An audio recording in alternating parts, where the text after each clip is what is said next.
Good morning, wrestling fans. Welcome to PWR Today for Thursday morning. It's September 15th, 2022. The man they call Meathead, Matthew Thomas, the M.O.T.S. Matthew on the street. Matthew, how you been doing? I haven't talked to you in a couple days. I know it's been a About little. a week. It's been a week. It's been a little while. It's been colder on my streets here than it has been, but I mean, we're just. It's been a while. I think since I spoke to you last, there was the first week of the NFL regular season happened, and What? yeah, Wait, what? No.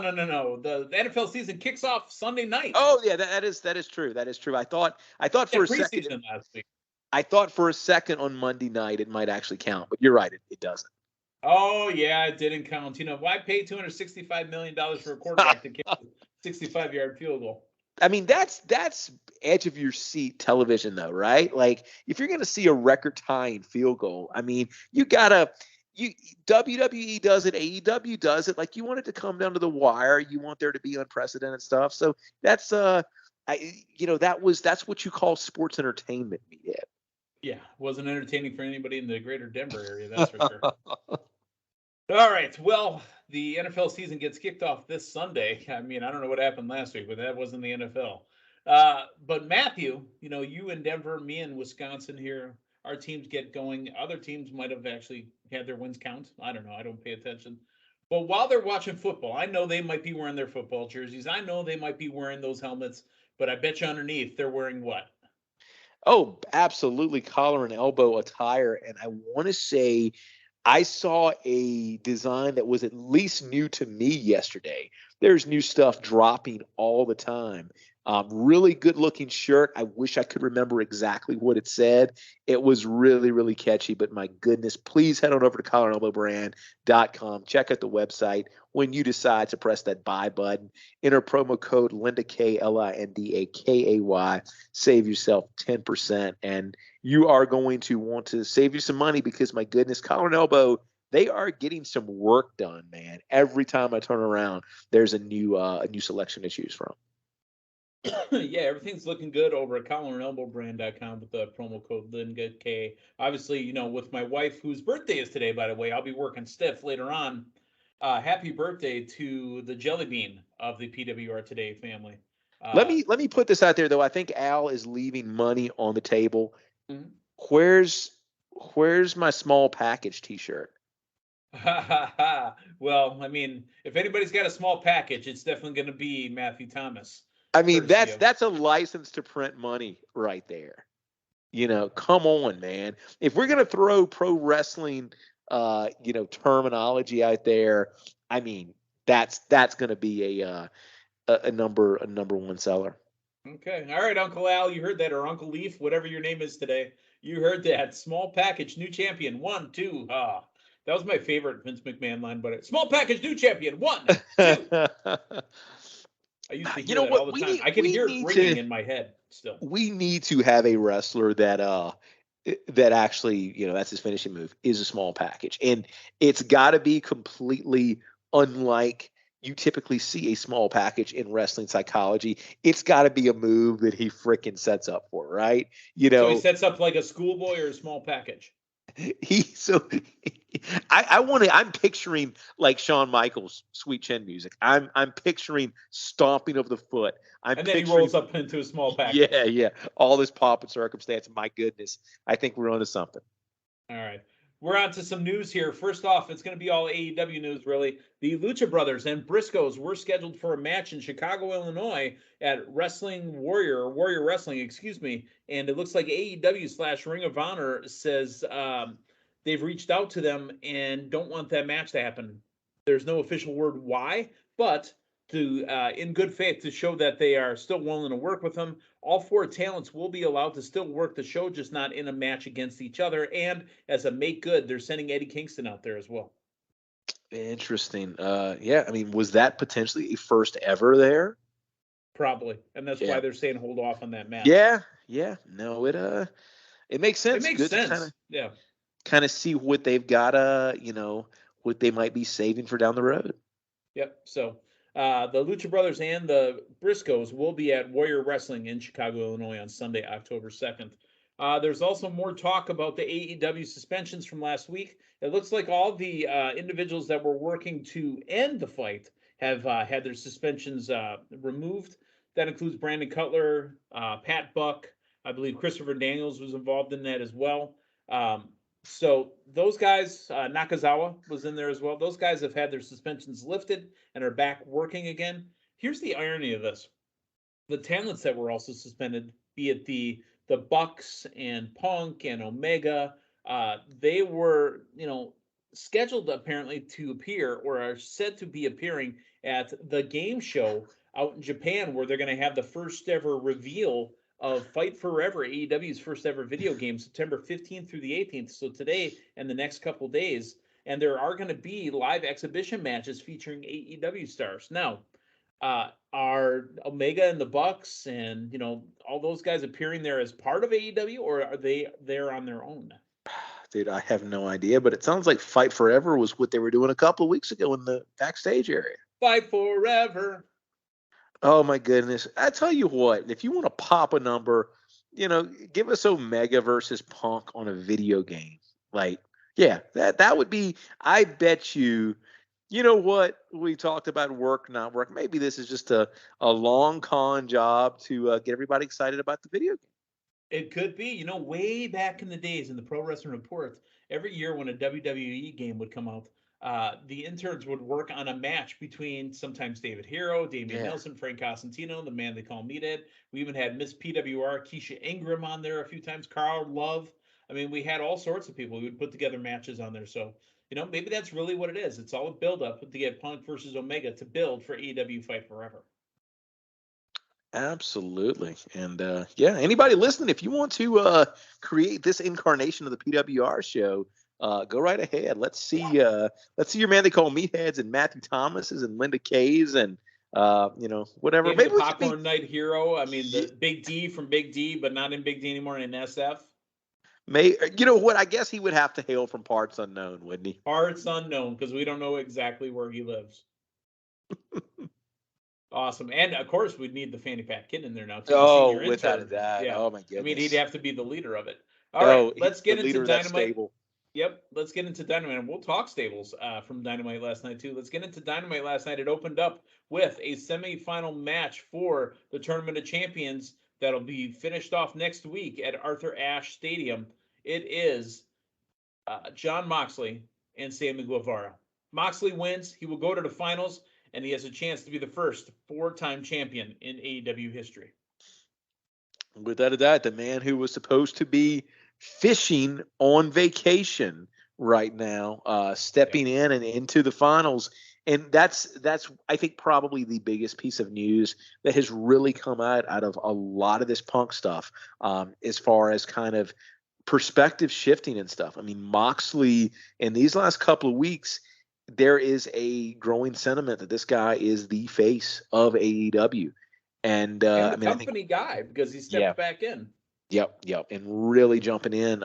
So it'll be interesting to see where we end up in a week. But yeah, Moxley, there's a different kind of feel about it now. And I think this was our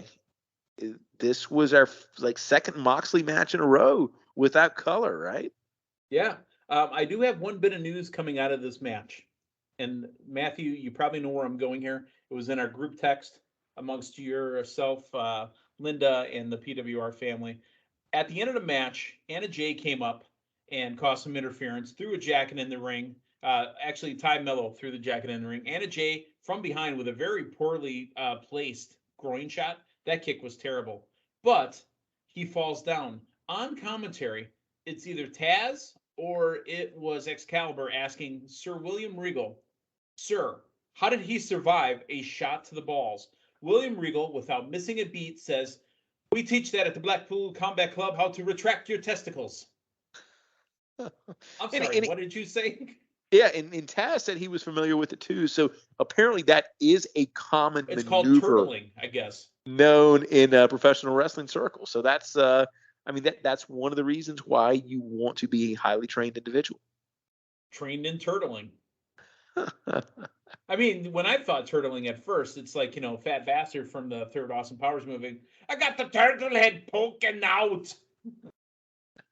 Yikes. All right, well, hey, your winner and moving to the finals is Jon Moxley. Now, Excalibur saying that the MJF was causing a scene backstage and demanding a microphone, but they went to commercial. But at least when they came back, MJF is on the microphone after his music, which he tells them to stop right away because the crowd started cheering him. You know what MJF does better than anybody else? When he gets wind of a crowd starting to cheer him, no, shutting that down right now. Yeah. And I mean, you saw it immediately flipping off the crowd when he premiered at the pay-per-view last week. I don't know, man. He premiered to Sympathy for the Devil because that song was awesome. And he played back to that devil again because, he referenced Jon Moxley in his book saying that the devil was going to get me. Well, I'm the devil. Gold. Gold, Jerry. Gold. Yeah, and MJF too, with just the promo in general referencing Moxley's promo when he came back after his stint off. What I liked about it too Not was vacation. Yeah, no, that not the fishing trip, but and he did it. He did it in a way to get cheap heat, but he brought it back. He brought it back to himself. It wasn't. This had the potential to kind of go Jericho Punk at whatever that WrestleMania was when they had the feud. Yeah, but it wasn't. I mean, in the end of the promo, he puts Moxley over for overcoming his addictions, and he wraps the promo back. He used it as a device to get somewhere. TV, they call that a callback. Yep. So just overall, excellent stuff as you'd expect from MJF. Absolutely. Jungle Boy had signed a open contract and hoping that Luchasaurus would sign it, but instead Jay Lethal signed it, and Jay Lethal loses to Jungle Boy. He taps out, correct? That's right. Like that's a big victory for Jungle Boy. I mean, it isn't because Jay Lethal, it's a big victory there, but it isn't. Right. And that's the thing. And honestly, I'm watching the build up to this match last night, and it's Jay Lethal, and it should be a big deal. The picture we see when we get Jay Lethal, it's him in his stable. And I feel like absolutely nothing against those guys, but I think Jay Lethal in AEW needs to be presented as a much bigger deal. I don't think he needs to be presented as somebody as part of a stable for right now. You need to make this a big deal. And unfortunately, I don't feel like Jay Lethal has gotten that treatment in AEW. So you're exactly right. When you look at the books, you look at Jay Lethal's Ring of Honor reigns, and you look at just, how well respected he is within the industry. And this needs to feel like a bigger deal than it was presented as. But hey, it is a win for Jungle Boy. Now, they go to the video of Hook and Action Bronson training. I'm telling you, again, that dude looks like a dude from the neighborhood, and Daddy Magic and Cool Hand Ange are getting their ass whipped by that dude because you know what? Somebody just spilled his ribs and his Corona, and it's on like neck bone. You know what? We're a little ways outside of Labor Day, but I bet you he's coming to your next. I bet you he's on the invite for your Memorial Day cookout. Dude, he can come over and eat and drink whenever he wants. Every Sunday. I'll tell you what, I'll work the grill, and dude, all he's got to do is bring the beers. An open invitation. That's right. That dude is a guy I would hang out with. That is a guy from the neighborhood. Jake and Angela are getting their ass whipped. You know what, man? I bet you he'd fit in really good at that pool hall you and I went to. Oh, yeah. That's a guy from the pool hall. I guarantee he's been at that pool hall. And you know what? You know what he sounded like to me? He sounded like Eddie Kingston. Yeah. Mm-hmm. So, I mean, and that's why Eddie Kingston's so lovable, because he's a guy from the streets. And he sounded like a guy from the streets. So, it was so weird to have the pizza maker on TV, Luigi Primo. What the hell was that? So I don't know if you've seen it, but he is sweeping the independent scene. He's a pizza maker, man, and he needs the crust. That's what you do with crust, right? You knead it. He needs to cuss. K-N-E-A-D. Yes. Yeah, while he wrestles, that's his thing. Really? Yeah, yeah. So Look I up. Look up. apologize. I apologize. Ethan Page interrupting the promo. I skipped over, and I didn't mean to. Let's talk about the man who's not a promoter, Stokely Hathaway, and his stable for hire. I completely blew past it, and I'm sorry I missed it there. Matthew Thomas, your thoughts on Morrissey, Page, Moriarty, the ass boy. I mean, the Guns. Your thought on this entire group? If you've got people that need a mouthpiece, this is your guy. To me, they were a little bit more in the background than Stokely's promo, and that's not a bad thing. Stokely is a force to be reckoned with on a mic, and so if you are taking a man who is, who you're trying to use as a mouthpiece and get your people featured, front and center. I like this, and we didn't get MJF referencing them last week. We got it last night, but it's interesting, Meathead, because if there's anybody that doesn't need a mic man, it's MJF. And I like the transition here.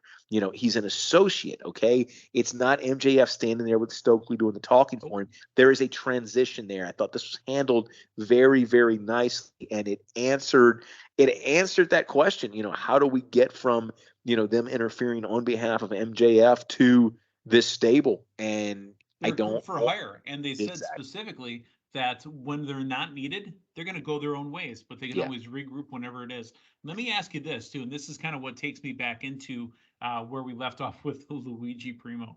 Good God. Stokely Hathaway pointed out that Ethan Page is not with those clowns anymore. So does that mean Dan Lambert's done? It might be. You know what I want to see? I want to see a stable. They're not wrestlers currently, but I want to see Dan Lambert and Kenny Omega's got a mouthpiece in Don Callis that they might need to find something to do with for a little while. I want to see Dan Lambert and Don Callis team up. Team up as in a tag team? As in just two guys who hang around and just come out and talk. That's all I want to do is just see them talk. Oh, no, thank you. I'll pass. All ego Ethan Page comes out and puts a boot to the face of Luigi Primo. And afterwards, here comes our man, Danhausen. Always good to see Danhausen. Yes, Danhausen. Very nice, very evil. Always I'm sorry. Wait, wake up. Welcome to the show. Let's wake you up.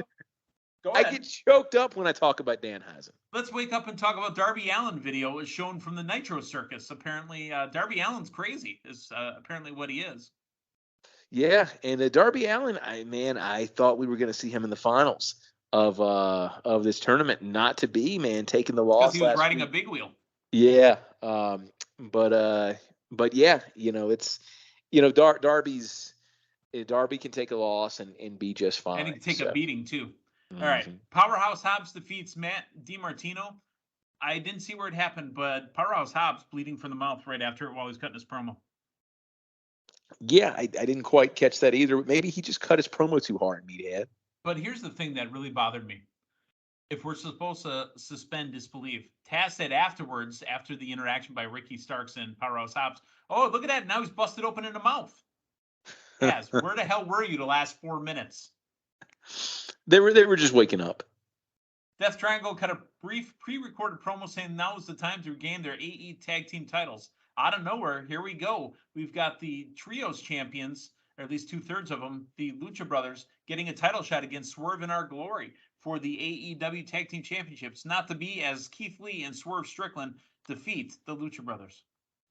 Yeah, and I think we know who's taking the titles off of them. This was to kind of whet your appetite a little bit, get you ready for a tag team. Yow, next week. Yow. With a different Scissor Me shirt. I know. Scissor Me, Daddy. So here's my theory, Meathead. Okay, so the other one that we saw that we really liked, Scissor Me Daddy Ass. This one said Scissor Scissor Me Daddy, right? Oh, Okay, so Scissor Me Daddy. Yeah. yeah, so here's my theory: is They took that off of the chant. Oh, Scissor Me Daddy. they want something also that's appropriate for kids to wear to school. Okay, and so I'm sure you got some kids that want to represent their favorite tag team, and they had the Scissor Me Daddy ass, and because of the word ass, they couldn't wear it to school, so they made this modification. Now you have a very family friendly, school friendly variation of the shirt that says "Oh, Scissor Me Daddy." Oh, scissor me, daddy. Oh, scissor me, daddy. Doom, doom, doom, doom, doom, doom. You can And interrupt me anytime. yeah, it's perfect timing because schools are back in session now, so you've got back to school wear for kids. Perfect. Alex Marvez backstage trying to interview the Death Triangle after they lost the match, but Pac reminds Marvez that they, are still who they are, and he's still the All Atlantic champion. A very poorly placed, way too zoomed in orange punch to Pac, which never connected. It looked terrible on TV because it was way too tight. He picks up the mic and says, "You won't be a double champion for long." That's the thing, man. These backstage segments too. I mean, you get a chance to make it look good. So That punch was terrible. yeah. You don't need to go. You don't need to go Kane and Linda McMahon with a backstage segment. Dr. Britt Baker, DMD, and Serena Deeb defeat the interim AEW Women's Champion Toni Storm and Athena. This is all a setup for next week. Four-way match for the Women's Championship, the interim Women's Championship. Britt Baker, Serena Deeb, Toni Storm, and Athena will all get a shot at the title next week. That is the case. Another man, it's so tough to keep up with our interim titles and our non-interim titles, but I'll tell you, man, I think we saw it last night at the end of this match. I think the next person to hold that title that's going to have a Britt Baker feel to her reign, I think is going to be Jamie Hayter. I think people have She's seen not in the match though.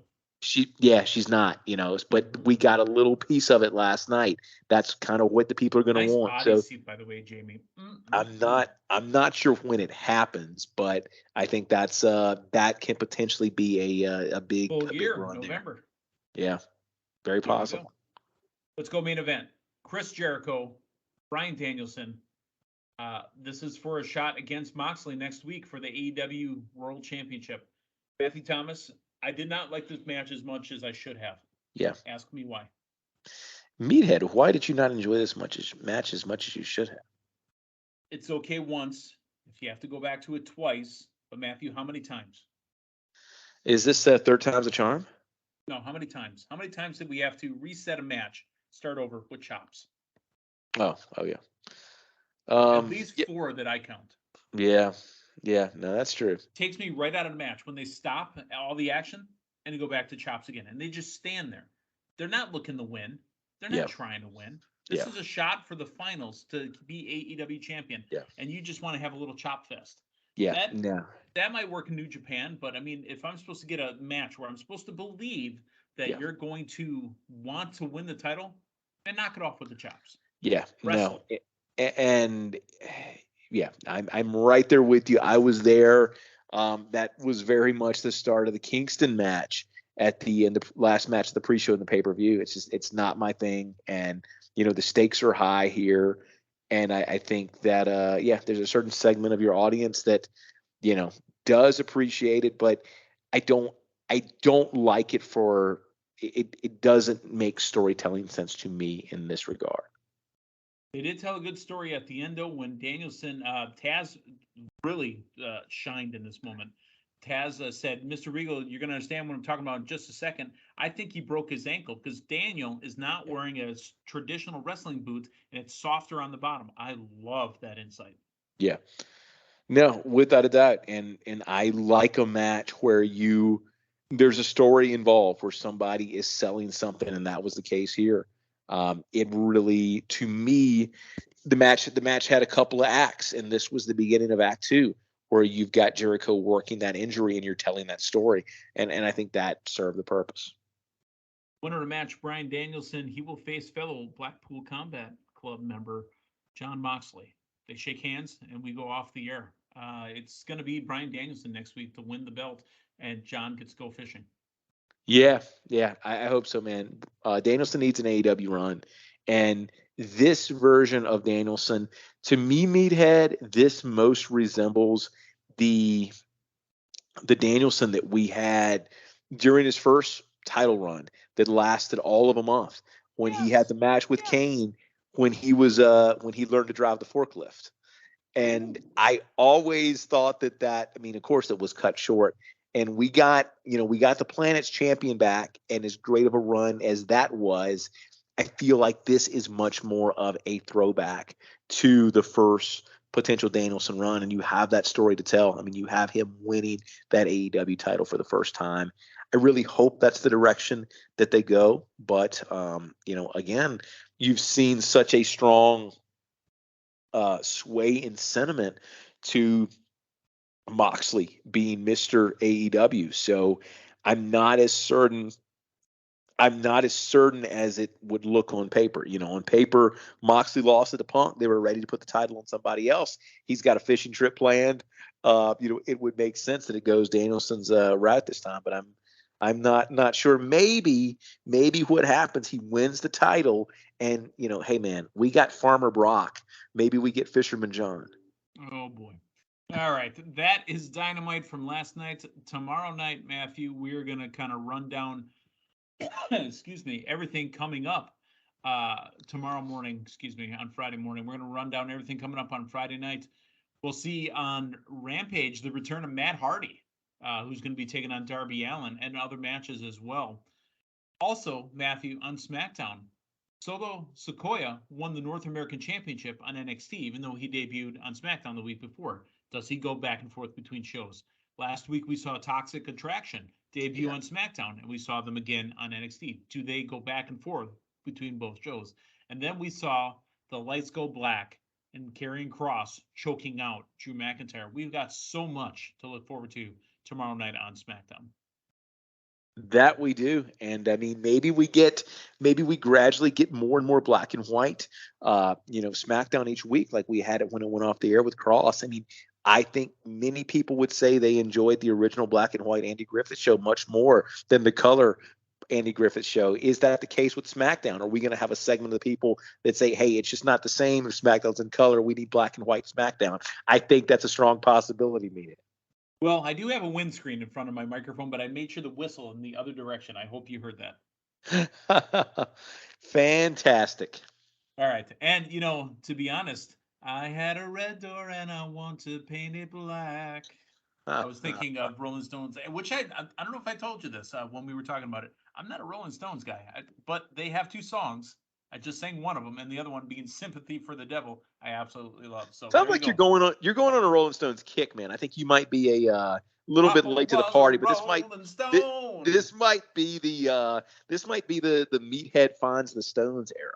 Wherever he laid his hat was his home. Sorry, nope. You ever hear the song cover of Rolling Stone? It's from the 70s. On the cover of a Rolling. Gonna paint my picture on the cover. All right, enough. There's a lot of songs that have the term Rolling Stone in it that, interestingly enough, are not by the Rolling Stones. Although I think there was a cover that the Stones did of Bob Dylan's "Like a Rolling Stone," which just sounded weird, man. Like the Stones singing a song about Rolling Stone in the title. Just anyway. All right. But on the last, I digress, but I have one more. Imagine being the band Seether, who you're named after a Veruca Salt song, and then decided to cover Seether on your album. So you're the band Seether singing the song Seether, which you named yourself after from another band. Yeah. Look it up. It's actually a better version. Look that up. You feel like you need to be like a couple of layers removed, Yeah, that's meta on meta. All right. So for Linda Kay, for Matthew Thomas, I'm the man they call Meathead. Thanks for stopping by. We'll talk to you guys tomorrow morning with a bunch of nonsense and SmackDown and Rampage previews. So long, everyone.